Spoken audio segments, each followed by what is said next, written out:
Babu Owino detained by President Suluhu Hassan of Tanzania. Welcome back to our channel. Don't forget to like, share and subscribe to Royal News Updates Media.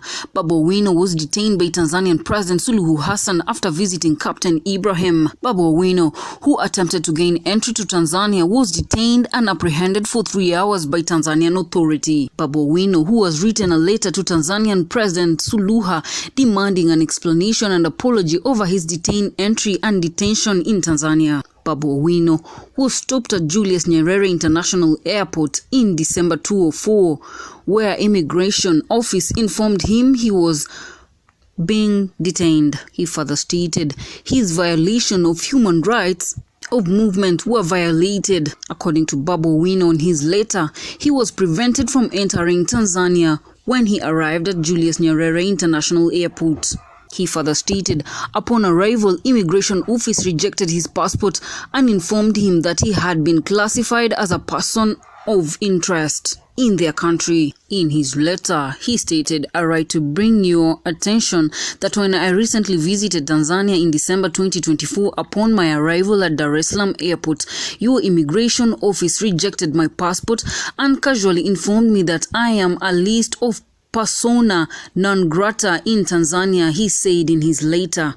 As a citizen of East African community, especially Kenya, I find this situation deeply troubling. I am an elected member of the Kenya Parliament, which is duly represented in East Africa Legislative Assembly, headquarters in Tanzania, he stated further.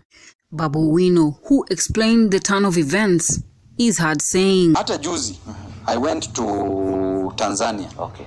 Umejua venye nilifika Dar es Salaam Airport. My brothers, have certain things hata hii nchi. Kuweka passport yangu kukuwa cleared na immigration. Okay.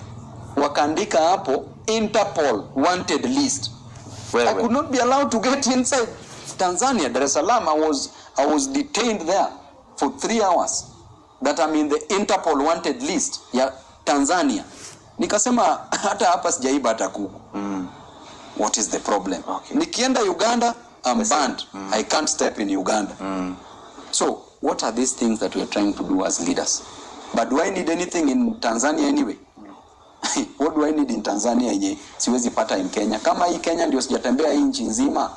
What do I need in Tanzania? Babu Owino, upon arrival of Kenya, he drew a letter directly to President of Tanzania Suluhu Hassan, which was a violation of diplomatic norms. The letter is said to have gone through the Ministry of Foreign Affairs. In his letter, it stated, Dear President Samia Suluhu Hassan, through Tanzanian Ambassador in Kenya, Your Excellency Madam President, heading refusal for entry into Tanzania and detention at your airport.